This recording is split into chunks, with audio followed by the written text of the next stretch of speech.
আমরা কোনো mega project করব না, কোনো মেগা প্রজেক্টে যাব না।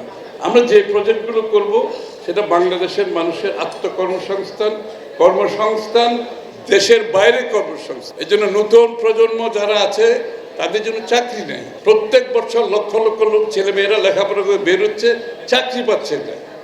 এই জন্য তাদের জন্য আমার প্রাথমিক দায়িত্ব হচ্ছে 1 কোটি চাকরি আমরা 18 মাসে করার চেষ্টা করতেছি ইনশাআল্লাহ।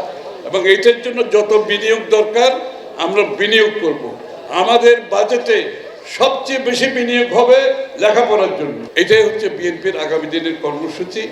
এবং পরিবেশ নিয়ে আমাদের কাজ আছে, বড় বড় কাজ যেগুলো আছে, অনেকগুলো আছে, এগুলো বলা যাবে না আজকে। সবচেয়ে বড় কথা হচ্ছে মেধাবী বাংলাদেশ গড়ার যে প্রকল্প তারেক রহমান সাহেব নিয়েছেন, এটাকে আমরা বাস্তবায়ন করব। এর মাধ্যমে কর্মসংস্থান, আত্মকর্মসংস্থান, বিদেশে কর্মসংস্থান সহ আগামীর বিশ্বের যে সম্ভাবনার দ্বার উন্মুক্ত হচ্ছে, ডিজিটাল যে ইকোনমির AI যে সম্ভাবনার দ্বার উন্মুক্ত হচ্ছে, এইটাতে যাতে আমাদের ছেলেমেয়েরা অংশগ্রহণ করতে পারে, সম্পৃক্ত হতে পারে, তাদের জীবনের পরিবর্তন আনতে পারে। আপনাদের সকলকে এগিয়ে আসতে হবে। ইয়াং মেধাবী ছাত্রছাত্রীদের আমরা চাই আপনারা এগিয়ে আসেন। আমাদের দেশে ডাক্তার ইঞ্জিনিয়ার হতে হবে কেন সবাইকে?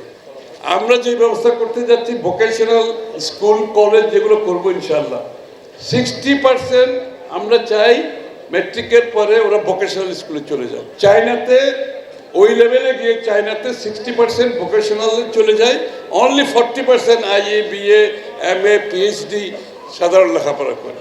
কারণ ওই যে 60% তারা কিন্তু তাদের ইনকাম কিন্তু ডাক্তারের চেয়ে বেশি। এই একটা ইনফরমেশন দিলাম আজকে।